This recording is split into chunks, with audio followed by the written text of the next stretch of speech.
सास की टेढ़ी पूछ। रजनी और सीता तैयार होकर बाहर जा रही थी। अपनी दोनों भाभियों को इस तरह तैयार देख नेहा उनको पीछे से रोक देती है।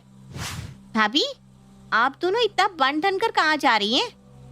ननद जी, हम मार्केट जा रहे हैं। हमने सोचा मार्केट जाकर घर का कुछ सामान भी खरीद लेंगे और इसी बहाने हम थोड़ा घूम भी लेंगे।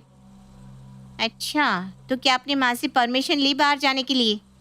इस पे परमिशन की क्या बात है नेहा? अरे हम भी इस घर की बहू हैं, हम भी इंसान हैं।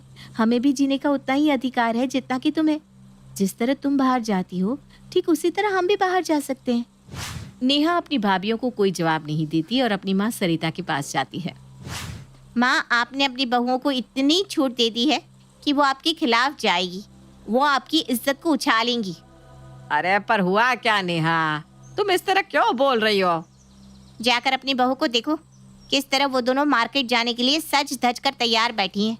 अरे ठीक है, मार्केट जाएंगी, लेकिन मार्केट में इतना भी सज सवर कर जाने की क्या जरूरत है? वो मार्केट जा रही है, किसी फंक्शन में नहीं जा रही जो हील व्हील पहन कर तैयार हो गई है। अरे तो क्या हो गया, तेरी भाभी ही तो है। अगर वो थोड़ा सज धज रही है तो तुझे क्या प्रॉब्लम है? आप ही ने ना भाभियों को इतनी छूट दे रखी है जो वो इतना सज सवर कर जा रही है। आपको पता नहीं है क्या कि बाहर का माहौल कैसा है?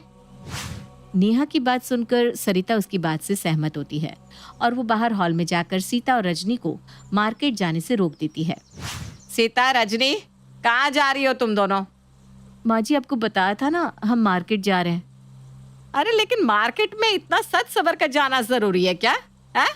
मार्केट जा रही हो या किसी फंक्शन में? खुद का हुलिया देखा है तुमने? हाँ तो इस पे खराबी क्या है? हम दोनों इस घर की बहू हैं और बहू होने के नाते हमें सही से रहना पड़ेगा ना, ताकि कल को कोई बाहर वाला ये ना बोले कि सरिता जी की बहू कैसी भंगन सी बनकर रहती है। अरे कोई नहीं बोलेगा। अगर तुम्हें मार्केट जाना है तो बिल्कुल सिंपल जाओ, नहीं तो कोई जरूरत नहीं है बाहर जाने की। सीता और रजनी अपनी सास से कुछ कह पाती उससे पहले सरिता नेहा के साथ कमरे में चली जाती है। अपनी ननद की ऐसी हरकत देख सीता रजनी से कहती है, दीदी, इस नेहा की बच्ची का कुछ ज्यादा ही हो रहा है। इसकी वजह से अब हम कहीं बाहर भी नहीं जा पा रहे।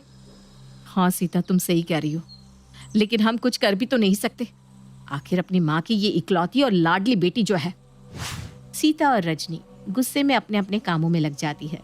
ऐसे ही समय गुजरता है और गुजरते समय के साथ नेहा आए दिन अपनी माँ को अपनी भाभियों के खिलाफ भड़काती रहती। ऐसे ही एक दिन सभी खाने के टेबल पर बैठकर खाने का इंतजार कर रहे थे।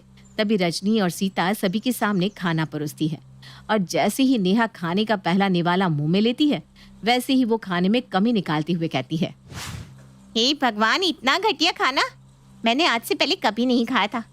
माँ, इस खाने को ना आप अपने मुंह में भी मत लेना। अगर आपने खाना खाया तो सच में आपकी तबीयत बहुत ज्यादा बिगड़ जाएगी। नेहा, ये तुम क्या कह रही हो? हमेशा तुम्हारी दोनों भाभी ही खाना बनाती है और हर दिन खाना सही तो बनता है। हाँ तो भैया, जरूरी है कि और दिन सही बनता है तो आज भी खाना अच्छा ही बना हो। अगर मेरी बातों पर किसी को विश्वास नहीं है ना तो खाना खाकर देख लो, लेकिन मैं इस गंदे से खाने को कभी नहीं खाऊंगी। अगर तुम्हें ये खाना नहीं खाना तो मत खाओ, समझी? कम से कम किसी और को तो खाना खाने से मत रोको। अरे तुम दोनों क्या कर रही हो? ये हर टाइम घर में चिक चिक बाजी चलती रहती है। घर में कभी तो शांति का माहौल बना लिया करो। भैया, मैं तो चली बाहर खाने। अगर आप लोगों को यही घटिया खाना खाना है तो आप लोग शौक से खा सकते हैं, लेकिन मैं इतना बेकार खाना नहीं खा सकती। नेहा अब खाने से उठकर चली जाती है और अपने कमरे में जाकर खाना ऑर्डर करने लगती है। पर जैसे ही विक्रम, राजीव और सरिता खाने का पहला निवाला मुंह में डालते हैं, वैसे ही वो लोग खाने को उगलते हुए कहते हैं, हे भगवान, सच में खाना कितना गंदा बना है बहू। तुम दोनों ने खाना बनाया है या जहर? अरे चाहती क्या हो तुम दोनों हमसे? माँ जी, अब आप भी अपनी बेटी की भाषा बोल रही हैं। रजनी, माँ सही बोल रही है। तुमने खाना नहीं बनाया, जहर बनाया है, जहर। भैया, ये आप कैसी बात कर रहे हैं? हम दोनों ने तो सही खाना बनाया था, पर फिर भी आप लोगों को हमारे हाथ का खाना पसंद नहीं आता। हम लोग इस घर के लिए इतनी मेहनत करते हैं, लेकिन हर समय आप हम लोगों को ऐसे नीचा दिखाते रहते हैं। सीता, तुम्हें नहीं लगता कि तुम कुछ ज्यादा ही बोल रही हो? अगर आप दोनों को अपने खाने पर इतना ही यकीन है तो तुम दोनों ये खाने को खा कर देखो। राजीव, सरिता और विक्रम तीनों ही खाने पर से उठकर चले जाते हैं। पर क्या खाना सच में खराब था ये देखने के लिए सीता और रजनी खाने का पहला निवाला मुंह में डालती है तो उन्हें बहुत ज्यादा मिर्च और नमक का एहसास होता है। सीता, सच में ये खाना तो बहुत ज्यादा खराब है, पर इस खाने को खराब किया किसने? हमने तो खाना बिल्कुल सही बनाया था। दीदी, इस खाने को खराब करेगा कौन? इस घर में हमारी एक ही तो दुश्मन है जो हर वक्त माँ और हमारे पतियों को हमारे खिलाफ भड़काती रहती है। लेकिन वो ऐसा करती क्यों है? आखिर हमने उसका बिगाड़ा क्या है? सीता और रजनी आपस में बात कर रही थी, तभी वहां विक्रम आता है और उन दोनों से कहता है, रजनी, सीता, हम लोग बाहर से खाना ऑर्डर कर रहे हैं। तुम्हें जो भी खाना है तुम हमें अपना ऑर्डर बता दो, हम ऑर्डर कर लेंगे। विक्रम की बात सुनकर सीता और रजनी अपना अपना ऑर्डर देती है और अपने कमरे में चली जाती है। समय यूं ही गुजरता है और एक दिन, विक्रम जी, मैं क्या कह रही थी कि क्यों ना हम कहीं बाहर चले। आज मेरा कहीं बाहर जाने का मन है। रजनी, अभी कुछ दिन रुक जाओ, फिर चलते हैं। अभी मेरे पास पैसे नहीं है, सैलरी आने दो फिर चलेंगे। रजनी और विक्रम की ये बात नेहा सुन लेती है और नेहा हंसते हुए खुद से कहती है, नेहा के होते हुए आप दोनों कहीं बाहर चले जाएं। ऐसा तो हो नहीं सकता, और अगर गलती से ऐसा हुआ भी तो मैं ऐसा होने नहीं दूंगी। भाभी, मैं आपको इतनी शांति से कैसे रहने दे सकती हूँ?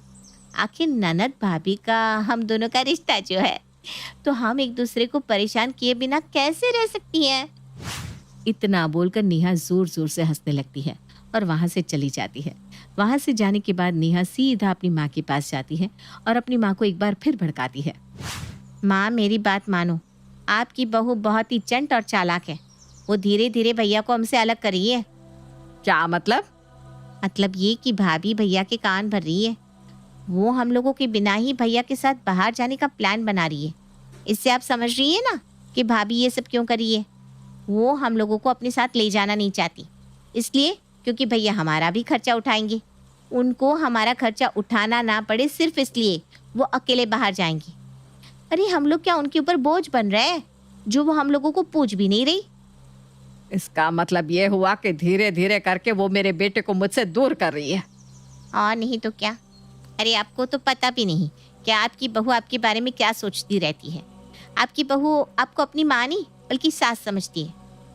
लेकिन आप तो मुझे ही पराएपन का एहसास दिलाती है और अपनी बहू को अपनेपन का। देख लिया अपनी बहू का अच्छा करने का नतीजा। इस तरह नेहा एक बार फिर सरिता के कान भर देती है और सरिता सीधा अपने बेटे विक्रम के पास जाती है। विक्रम बेटा, ये मैं क्या सुन रही हूँ? तू बहू के साथ बाहर जा रहा है? हाँ माँ, जाने की सोच तो रहा हूँ, पर अभी नहीं। अभी थोड़े पैसे की तंगी हो रही है ना, इसलिए जब कुछ पैसे आ जाएंगे तब जाने की सोचूंगा। चलो, अच्छी बात है कि तू बहू के साथ बाहर जा रहा है। अब तेरे बाबूजी तो जिंदा भी नहीं जो मुझे ले जाते। तुम दोनों की उम्र है, घूम लो। अगर तेरे पिताजी जिंदा होते तो वो भी मुझे अपने साथ ले जाते। अरे माँ, आप ऐसा क्यों बोल रही हो? आपको पता है मैं आपसे कितना प्यार करता हूँ। तू मुझसे प्यार करता है तभी तो मुझे बिना बताए बाहर घूमने का प्लान बना लिया। अरे मुझे कुछ समझ रहा होता तो तू मुझसे पूछता जरूर, लेकिन पूछना तो दूर, तूने तो मुझे बताया तक नहीं। माँ, मैंने आपको इसलिए नहीं बताया क्योंकि मुझे अभी सैलरी ही नहीं मिली। मुझे जब सैलरी मिलेगी और जब मैं बाहर जाने का प्लान बनाऊंगा तो सबसे पहले आप ही को तो बताऊंगा। और आप ये क्यों कह रही है कि बाबूजी जिंदा होते तो वो आपको अपने साथ ले जाते? अरे मैं किस काम आऊंगा? मैं आपको अपने साथ ले जाऊंगा। विक्रम और सरिता ये बात कर रहे थे तभी रजनी आती है और अपनी सास से कहती है, बुरा मत मानना माँ जी, लेकिन जब से हमारी शादी हुई है तब से आपने हमें एक अलग स्पेस नहीं दी। अगर हम बाहर जाकर खुद का स्पेस लेना चाहते हैं तो इसमें खराबी क्या है? आप अकेले हमें क्यों कहीं नहीं जाने दे रही? रजनी, ये क्या बोल रही हो तुम माँ से? विक्रम जी, क्या गलत बोल दिया मैंने? यही ना कि माँ जी हमें पर्सनल स्पेस नहीं देती, या तो कभी आपकी बहन हम लोगों के बीच में आ जाएगी या माँ जी। रजनी की ऐसी बात सुनकर सरिता का पारा हाई हो जाता है और वो गुस्से में रजनी से कहती है, बहू अब तक का तो पता नहीं, लेकिन अब मैं तुझे इस घर से कहीं नहीं जाने दूंगी। तुम दोनों मेरी एक बात कान खोलकर सुन लो, इस घर में कोई भी कहीं भी बाहर नहीं जाएगा। अगर इस घर से कोई बाहर जाता है तो मुझसे बुरा कोई नहीं होगा। इतना बोलकर सरिता वहां से गुस्से में चली जाती है। अपनी माँ का गुस्सा और बीवी की बदतमीजी देख विक्रम को भी गुस्सा आ जाता है और वो भी वहां से चला जाता है। लेकिन दूर खड़ी नेहा ये सब देखकर काफी खुश हो रही थी। रजनी भी अपने कमरे में गुस्से में बैठी हुई थी कि तभी वहां सीता आती है और अपनी जेठानी रजनी से कहती है, जेठानी जी, गुस्सा होने का कोई फायदा नहीं है, क्योंकि इन सब के पीछे किसी और का नहीं बल्कि हमारी प्यारी ननद नेहा का हाथ है। वही माँ के पास गई थी, उसने ही माँ जी को भड़काया है। और जब माँ जी और आपकी बहस हो रही थी ना, तो हमारी प्यारी लाडली ननद जी दूर खड़ी होकर ये सारा नजारा देखकर हंस रही थी। नेहा को तो मैं छोड़ूंगी नहीं, उसने तो हमारा जीना हराम कर दिया है। अरे नाक में दम करके छोड़ दिया है। हर बार किसी न किसी से सुनवाती रहती है, कहीं बाहर जाओ तो उसमें रोड़ा डाल देती है, हमेशा माँ जी के कान भरती रहती है। लेकिन अब बस बहुत हुआ।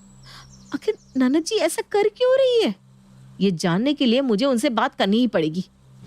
रजनी और सीता नेहा से बात करने के लिए उसके कमरे में जाते हैं, जहां वो नेहा को आराम से सोता हुआ देखते हैं। देख रही हो दीदी, किस तरह आराम फरमा रही है। कोई बात नहीं सीता, कुछ देर की बात है। इसके मुंह से सारा सच उगलवाने के बाद इसकी सच्चाई सबके सामने लाऊंगी। रजनी अपने पैरों को पटकते हुए नेहा के पास जाती है और उससे कहती है, नाना जी, आप यहाँ आराम फरमा रही हैं, लेकिन आपकी वजह से हम दोनों का जीना हराम हो गया है। आखिर आप ऐसा क्यों कर रही हैं? क्या चाहिए आपको? भाभी, मुझे तो कुछ नहीं चाहिए, लेकिन मैं ये सब आप दोनों की वजह से ही कर रही हूँ। और ये सारी चीज़ तो मैंने आप दोनों से ही सीखी है। आज से 4 साल पहले आप दोनों ने भी तो यही किया था ना मेरे साथ। क्या किया था नेहा हमने ऐसा, जिसकी सज़ा तुम हमें अब दे रही हो? याद करो भाभी, याद करो, आज से 4 साल पहले आपने क्या किया था। नेहा अपने कॉलेज के लिए तैयार हो रही थी, तभी उसकी भाभी रजनी उसके पास आती है और उससे कहती है, नेहा, तुम्हारा एग्जाम शुरू होने वाला है और मेरे ख्याल से तुम्हारे कॉलेज की अभी छुट्टियां पड़ी हुई हैं, फिर तुम तैयार होकर कहाँ जा रही हो? भाभी, आपने बिल्कुल सही कहा, मेरे कॉलेज की छुट्टियां पड़ी हुई है क्योंकि मेरे एग्ज़ाम आने वाले हैं और मेरा फाइनल ईयर है, इसलिए हम लोगों की एक्स्ट्रा क्लास लग रही है। आप जानती है ना, एक्स्ट्रा क्लास लेना कितना ज़रूरी होता है। रजनी आगे कुछ बोलती उससे पहले नेहा अपना बैग उठाती है और अपनी कॉलेज के लिए निकल पड़ती है। शाम को जब नेहा वापस आती है, तब सीता नेहा से खाना बनाने के लिए कहती है, नेहा, आज सर बहुत दर्द कर रहा है, इसलिए मैं सोच रही थी क्यों ना तुम खाना बना लो। वैसे भी तुम्हारे हाथ का खाना खाए बहुत दिन हो गए हैं। भाभी, मैं खाना बना लेती, लेकिन आपको पता है ना मेरे एग्ज़ाम है। मैं अपने एग्ज़ाम की तैयारी करूं या फिर खाना बनाऊं? प्लीज़ थोड़ा सा मैनेज कर लीजिए ना। नेहा और नेहा की भाभी आपस में बात कर ही रहे थे, तभी वहां सरिता आती है और उन दोनों को बातें करता देख बीच में बोल पड़ती है, अरे क्या हो गया? दोनों ननद भाभी इस तरह आपस में बात कर रही है जैसे पता नहीं कोई मीटिंग बिठा रखी है दोनों ने। नहीं माँ, ऐसी कोई बात नहीं है। वो भाभी मुझे खाना बनाने के लिए बोल रही थी और मैं भाभी को कह रही थी कि मैं नहीं बनाऊंगी क्योंकि मेरे एग्ज़ाम है ना, इसलिए। अरे तो क्या हो गया, मत बना, तेरी दोनों भाभी बना लेगी मिलजुल कर। इतना बोलकर सरिता वहां से चली जाती है। नेहा भी वहां से अपने कमरे में पढ़ाई करने चली जाती है। लेकिन ये सब देख सीता और रजनी को बहुत गुस्सा आता है। इस नेहा की बच्ची ने हद ही कर दी है। अरे जरा हमारा हाथ बटा देते तो क्या बिगड़ जाता? पता नहीं ऐसी कौन सी पढ़ाई चल रही है इसकी, और मुझे तो ये समझ में नहीं आ रहा इसको इतना पढ़ाया क्यों जा रहा है। ये नहीं कि शादी करवा कर इसके घर भेज दो। बात तो आप सही कह रही है दीदी, पर आप मेरी मानो या ना मानो, इसका ना चक्कर कहीं ना कहीं ज़रूर चल रहा है। तभी तो सुबह जल्दी जाती है और शाम को लेट आती है। और हमारे घर वाले इतने अंधे हैं कि इस पर ध्यान भी नहीं देते। इसका भांडा तो मैं फोड़ कर रहूँगी, और इसका भांडा फोड़कर इसको घर में ना बिठा दिया तो मेरा नाम भी सीता नहीं। इतना बोलकर सीता और रजनी अपने अपने कामों में व्यस्त हो जाती है। शाम को जब नेहा अपने घर आती है तो वो अपने फ़ोन को बेड पर रखकर वॉशरूम में चली जाती है। सीता चोरी से उसका फ़ोन उठा लेती है और उसकी गैलरी में जाकर उसका फ़ोन चेक करने लगती है, जहां उसे नेहा के साथ एक लड़का दिखाई देता है। अच्छा, तो ये गुल खिलाए जा रहे हैं मैडम के, कॉलेज के बहाने ये गुल खिला रही हो। कोई बात नहीं, इसका भांडा तो मैं फोड़ कर रहूंगी। इतना बोलकर जल्दी से सीता नेहा और उसके बॉयफ्रेंड की फोटो अपने फ़ोन में सेंड कर देती है और कुछ देर बाद वो रजनी के पास जाकर नेहा की सारी बात बता देती है। ये फोटोज देखकर रजनी अपनी सास के पास जाती है और अपनी सास को बताती है। नेहा, नेहा! सरिता के गुस्से वाली आवाज सुनकर नेहा अपनी माँ के पास आती है और अपनी माँ को इतने गुस्से में देखकर पूछती है, क्या हुआ माँ, आप इतने गुस्से में क्यों हो? आज से तू कॉलेज नहीं जाएगी। आज से, बल्कि अभी से तेरी पढ़ाई और तेरी कॉलेज यहीं खत्म। लेकिन माँ मैंने ऐसा भी क्या किया जो अब मेरी पढ़ाई बंद करवा रही है? नेहा की बात सुनकर सरिता उसकी और उसके बॉयफ्रेंड की फोटो दिखाती है।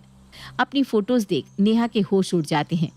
माँ ये ना, क्या हुआ ननद जी, अपनी आशिकी के बारे में बताने में शर्म आ रही है आपको?